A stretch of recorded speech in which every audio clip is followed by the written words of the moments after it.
Good morning all of you. आज का session अपन start करते हैं। चैप्टर नंबर 4 अपना चल रहा था और चैप्टर नंबर 4 के अंदर लगभग अपन ने पोर्शन पूरा कर लिया था। कुछ टॉपिक अपने बचे हैं लास्ट के, और उसके अंदर भी एक अपना सीरीज और पैरेलल कॉम्बिनेशन जो अपन ने पढ़ा था, कैपेसिटर का सीरीज और parallel combination.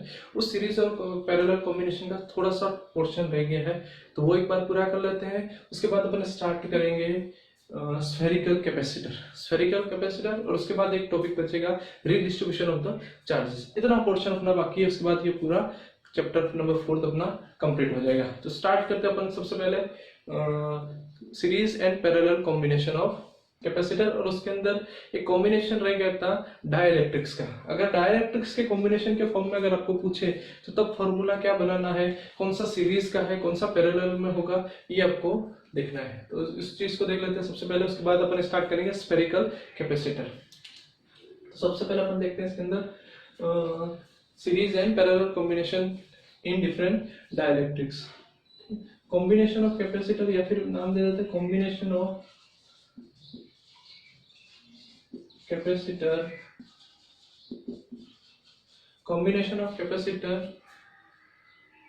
with different dielectrics।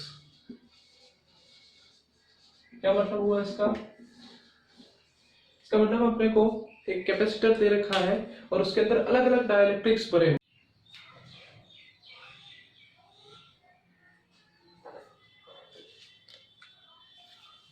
हाँ, इस वाले पोर्शन को वापस देख लीजिए, कुछ प्रॉब्लम आ गई जिसकी वजह से रिकॉर्ड नहीं हुआ। फर्स्ट वाला अपन ने पूरा देख लिया था। सेकंड वाले के अंदर ये देख रहे थे कि डाइलेक्ट्रिक्स भरने थे, लेकिन डाइलेक्ट्रिक्स को भरने का हमने तरीका बदल दिया। फर्स्ट में डाइलेक्ट्रिक अलोंग टू एरिया के अलोंग में भरे थे डाइलेक्ट्रिक्स। सेकंड वाले में क्या किया, along distance between the plates, ये दोनों प्लेटों के बीच की डिस्टेंस के इक्वल अपन ने भरे। तीनों डाइलेक्ट्रिक के डिस्टेंस सेम है d, लेकिन एरिया चेंज हो गए। फर्स्ट वाला है वो कितने पोर्शन में भरा हुआ है, A1 में, सेकंड वाला A2 में और थर्ड वाला A3 पोर्शन में भरा हुआ है। और ये कितने डिस्टेंस में d, ये कितने डिस्टेंस में d, ये कितने डिस्टेंस में d। तो अपन ने यहाँ पर लिखा distance remain same, distance remain same, distance same हो गई, एरिया उसका चेंज हो गया। फिर देखो कॉम्बिनेशन कौन सा है, तो अपन ने पैरेलल कॉम्बिनेशन में ये देखा था कि अगर तीन कैपेसिटर है अपने पास और तीनों को पैरेलल में अगर जोड़े तो करंट तीनों में सेम होगी या डिफरेंस होगी।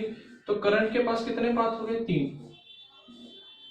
यहां से अगर आई करंट आ रही है, अगर इन दोनों टर्मिनल को बैटरी से जोड़ दिया जाए और यहाँ से कितनी करंट है, आई, तो यहाँ से फर्स्ट में I1 करंट चली जाएगी, सेकंड वाले में I2 करंट चली जाएगी और थर्ड वाले में I3 करंट हो जाएगी। इसका मतलब करंट का डिस्ट्रीब्यूशन हो जाएगा।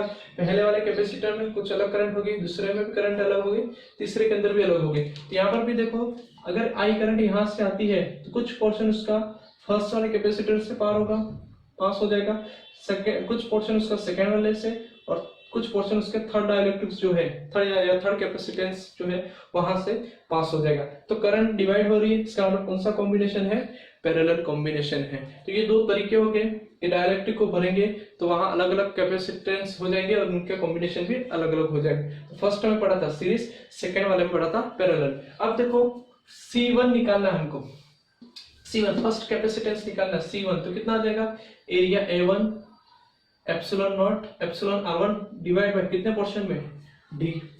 ठीक है, उसी तरह से C2 निकालना है तो A2 epsilon not epsilon R2 upon D। Third निकालना है तो A3 epsilon not epsilon R3 upon D। तीनों आ गए, ये डिस्टेंस, तीनों के डिस्टेंस सेम है, एरिया अलग अलग है, और तीनों के अंदर कॉम्बिनेशन कौन सा है, पैरेलल। तो इक्विवेलेंट कैपेसिटेंस कैसे निकालेंगे, Cp equal to C1 plus C2 plus C3, ये फॉर्मूला था अपने पास। C1 की वैल्यू रखी, C2 की वैल्यू रखी और C3 की वैल्यू रखी, और तीनों में जो कॉमन आ रहा है, एक तो D डिस्टेंस कॉमन है और एप्सिलॉन नॉट कॉमन है, तो एप्सिलॉन नॉट अपन D निकाल दिया, और यहाँ पर आया A1 epsilon R1 plus A2 epsilon R2 plus A3 epsilon R3। और ये अपने पास फॉर्मूला आ गया कि जब भी अगर combination of capacitor filled with different dielectrics, अगर डिफरेंट डाइलेक्ट्रिक्स से कैपेसिटर को भरा जाए तो उसके अंदर कौन सा कॉम्बिनेशन होगा, तो दोनों कॉम्बिनेशन होंगे सीरीज और पैरेलल। आपको पहचानने आना चाहिए कौन सा सीरीज है कौन सा पैरेलल है।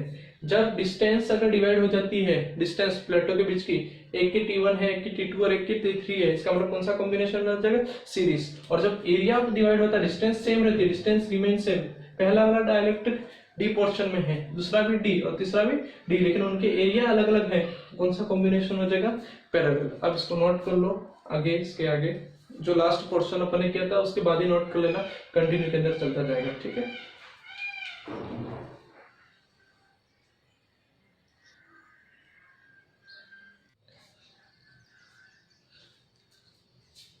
चलिए नेक्स्ट टॉपिक स्टार्ट करते हैं हम इसके बाद का, कैपेसिटेंस ऑफ स्फेरिकल कैपेसिटर।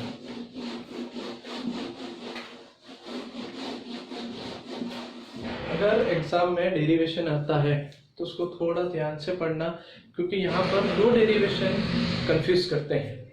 कौन कौन से दो डेरिवेशन कंफ्यूज करते हैं, एक तो लिखा होता है capacitance of spherical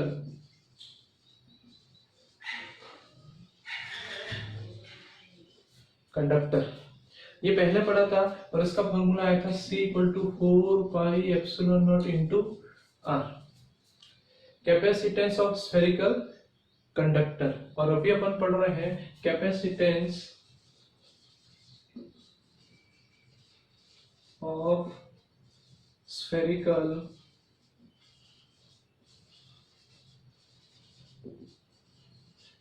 capacitor. Starting की लाइन दोनों की सेम है, सिर्फ यहाँ पर कैपेसिटर है और यहाँ पर कंडक्टर है। तो डेरिवेशन आए तो ध्यान से पढ़ना, कौन सा पूछा है, कैपेसिटर वाला पूछा है या कंडक्टर वाला पूछा है। कंडक्टर का पूछा है कैपेसिटेंस का कराओ, कैपेसिटेंस का पूछा है कंडक्टर वाला कराओ, तो नंबर नहीं मिलेंगे। इसलिए ध्यान से पढ़ना, डेरिवेशन पूछा कौन सा है, स्फेरिकल कैपेसिटर का पूछा है या स्फेरिकल कंडक्टर का पूछा है। ये टॉपिक अपना रह गया था। इसके बाद एक ही टॉपिक बचा है, रीडिस्ट्रीब्यूशन ऑफ द चार्जेस। तो कैपेसिटर और स्फेरिकल कंडक्टर का निकालना है, और कैपेसिटर और पैरेलल प्लेट कैपेसिटर का अपन ने निकाल दिया है। सिलेंड्रिकल कैपेसिटर सिलेबस में नहीं है। एक तो पैरेलल प्लेट कैपेसिटर का कैपेसिटेंस निकाला था C = A/ε0/d parallel plate capacitor का कैपेसिटेंस, और दूसरा निकालना है capacitance of spherical capacitor. Spherical capacitor diagram बना देता हूं। ये एक स्फीयर दे रखा है, इसका मैंने नाम दे दिया A, और इसकी रेडियस मैंने ले ली स्मॉल a, इसकी रेडियस कितनी मान ली, स्मॉल a। उसी तरह से एक दूसरा स्फीयर ले लिया B, और इसकी रेडियस मैंने ले ली स्मॉल b। स्फीयर B को मैंने अर्थ से कनेक्ट कर दिया, ये रहा अर्थिंग, अर्थ से कनेक्ट कर दिया स्फीयर B को, ठीक है।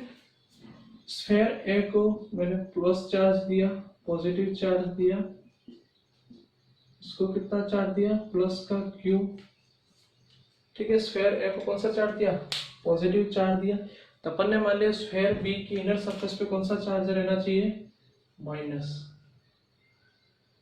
माइनस Q, ये नेगेटिव चार्ज। ये अपना डायग्राम हो गया। ये दो स्फीयर ले लिए, स्फीयर A और स्फीयर B। स्फीयर A को प्लस Q चार्ज दिया, स्फीयर A को प्लस Q चार्ज दिया, तो स्फीयर B की इनर सरफेस पे कौन सा चार्ज आ जाएगा, -Q। Induction parallel plate capacitor के अंदर इंडक्शन के फॉर्म में अपन ने पढ़ा था, एक प्लेट पे पॉजिटिव चार्ज है तो दूसरी प्लेट की इनर सरफेस पे नेगेटिव चार्ज आ जाएगा, और आउटर सरफेस को अर्थिंग करेंगे तो आउटर सरफेस का पूरा जितना भी चार्ज है वो अर्थ के अंदर चला जाएगा। तो अगर अपन ये कहें कि स्फीयर P का पोटेंशियल कितना है, पोटेंशियल ऑन स्फीयर P,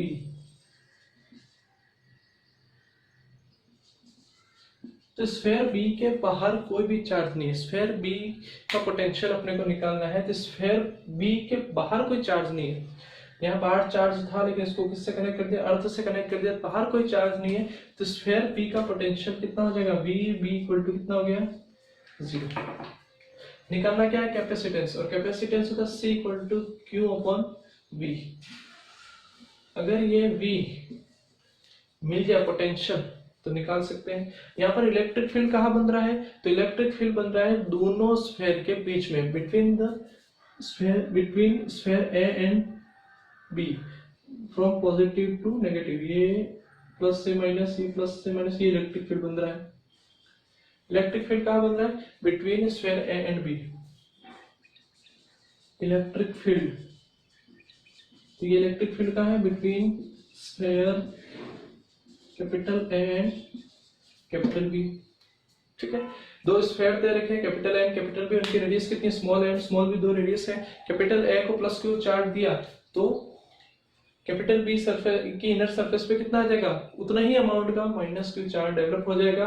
और स्फीयर, आउटर स्फीयर को अपने अर्थिंग कर दिया तो सारा आउटर चार्ज है वो अर्थ के अंदर चला जाएगा। तो हमने कहा potential on surface B, V B equal to 0। हमें पोटेंशियल डिफरेंस चाहिए वहां का जहां इलेक्ट्रिक फील्ड बन रहा है, और इलेक्ट्रिक फील्ड कहाँ बन रहा है? तो दोनों प्लेटों के बीच में, दोनों स्फीयर के बीच में, ए और बी के बीच में, ये वाला भाग, इतने बाहर पोर्शन में क्या बन रहा है? Electric field. तो उतने पोर्शन का अपने को क्या चाहिए? पोटेंशियल। वो पोटेंशियल यहाँ रखेंगे तो क्या देगा? कैपेसिटेंस। और ये पोटेंशियल अपना कितना है? Potential between A and B, दोनों के बीच का पोटेंशियल है। तो अपन इसको लिख सकते हैं V A minus V B, ये वाली वैल्यू चाहिए, V A minus V B.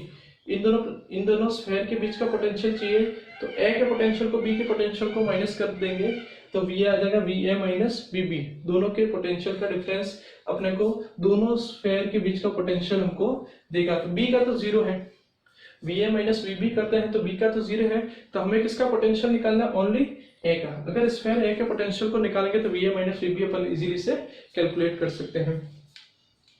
इसके अंदर कंसेप्ट भी बहुत सारे हैं, अगर देखना डायरेक्ट डेरिवेशन करना चाहो डेरिवेशन भी कर सकते हैं, लेकिन अगर समझना है, कंसेप्ट देखना है कि यहाँ पर ये माइनस, इतना ही अमाउंट ऑफ माइनस किससे आया? अगर समझना चाहो कि स्फीयर बी है, ये स्फीयर बी है, ठीक है, और ये रहा अपना स्फीयर कौन सा है? ए, और इसके ऊपर कौन कितना चार्ज है?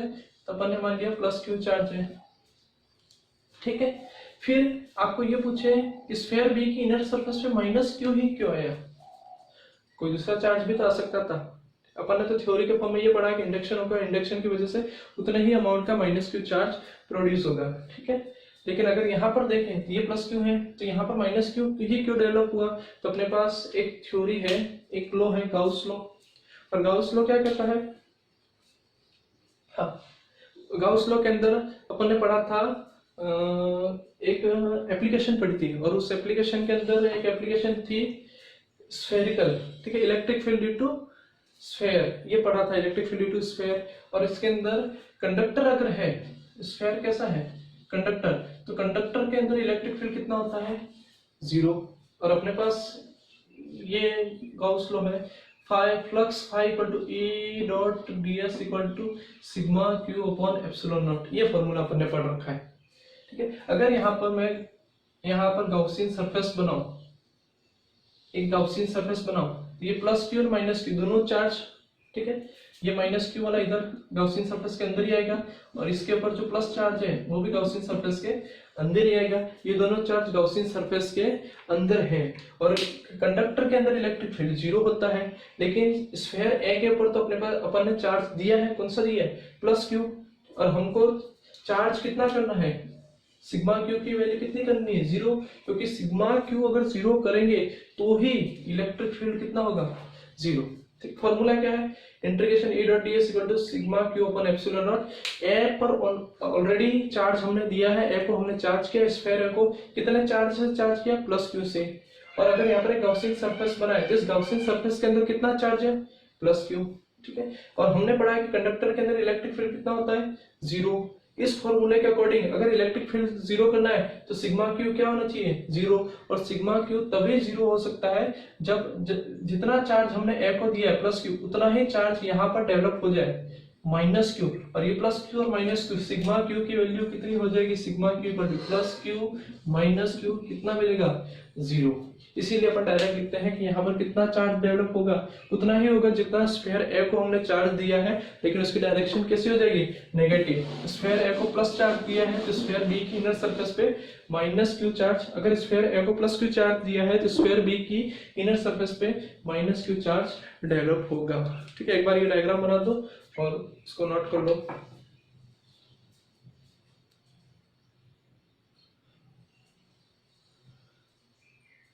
ठीक है, ये diagram potential on sphere B और electric field between sphere A and B. अब डायरेक्ट निकालते हैं पोटेंशियल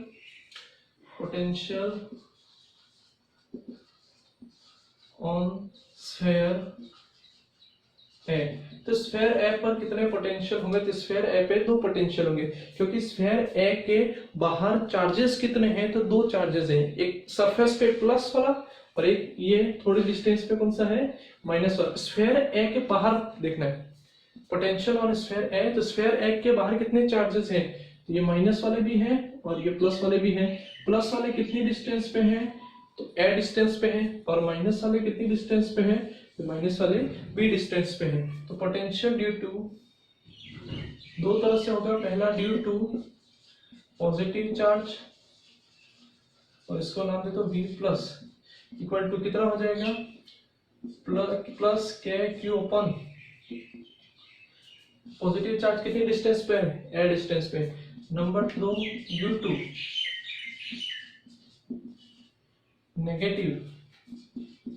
नेगेटिव चार्ज और माइनस। स्फीयर ए के बाहर माइनस वाला भी है और माइनस वाले कितनी डिस्टेंस पर है? बी डिस्टेंस पे है। तो V minus equal to minus K Q upon B. ठीक है, V plus K Q upon है, V minus K Q upon B. तो नेट चार्ज, नेट पोटेंशियल, चार्ज का net potential V A equal to कितना आ जाएगा? दोनों को जोड़ेंगे तो कितना आ जाएगा? के क्यू अपन ए minus K Q upon B. ये हो जाएगा के क्यू अपन ए minus K Q upon B. तो बी ए इक्वल टू कितना हो जाएगा? ये के क्यू कॉमन निकाल दो तो B minus A upon A B. A B LCM आ जाएगा, ए से ए कैंसिल, ऊपर किसका मल्टीप्लाई होगा? बी, बीच में सिंबल माइनस का, बी से बी कैंसिल, ऊपर किसका मल्टीप्लाई होगा? ए, के क्यू बाहर निकल गया। V A equal to K Q into B minus A upon A B. Potential difference between A and B. Sphere A और बी के बीच का potential difference V A minus V B कितना हो जाएगा? तो वी ए की वैल्यू ये रही, वी बी कितना है? 0 है। तो कितना हो जाएगा? ये के Q upon K Q into B minus A upon A B. यही होगा। इसको नाम दे दो इक्वेशन नंबर फर्स्ट। कैपेसिटेंस की डेफिनेशन क्या कहती है? C equal to Q upon B. Capacitance की डेफिनेशन क्या कहती है? C equal to Q upon B. तो using definition of capacitance,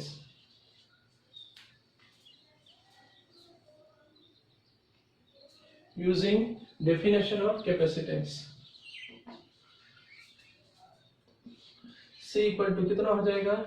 Q upon V।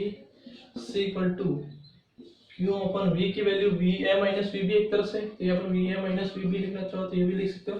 Q upon V A minus V B। Potential कौन सा लेंगे? तो जहाँ इलेक्ट्रिक फील्ड बन रहा है, इलेक्ट्रिक फील्ड दोनों स्फीयर के बीच में बन रहा है, तो पोटेंशियल भी दोनों स्फीयर के बीच का, दोनों स्फीयर के बीच के पोटेंशियल को अपने लिखा potential difference between A and B V A minus V B है। तो यहाँ पर भी V A minus V B, ये हो जाएगा K Q B minus A अपन ए बी। क्यू से क्यू कैंसल, 1 अपन के की वैल्यू हमको पता है 4 pi epsilon naught, 4 pi epsilon naught. ये ए बी ऊपर चला जाएगा into A B divide by B minus A. ये आ गया आपका कैपेसिटेंस ऑफ स्फेरिकल कैपेसिटर। ध्यान रखना यहाँ पर ए और बी कौन कौन सी रेडियस है? ए इनसाइड स्फीयर की है और बी आउटसाइड स्फीयर की है, और यहाँ पर लिखा बी माइनस ए। ठीक है, नहीं तो ये फॉर्मूला याद रह जाएगा, लेकिन रेडियस कौन सी किसकी थी ये पता नहीं चलेगा, तो न्यूमेरिकल अगर आता है तो गलत हो जाएगा, इसलिए ध्यान रखना। 4 pi epsilon naught A B upon B minus A, ये अपना complete capacitance of spherical capacitor.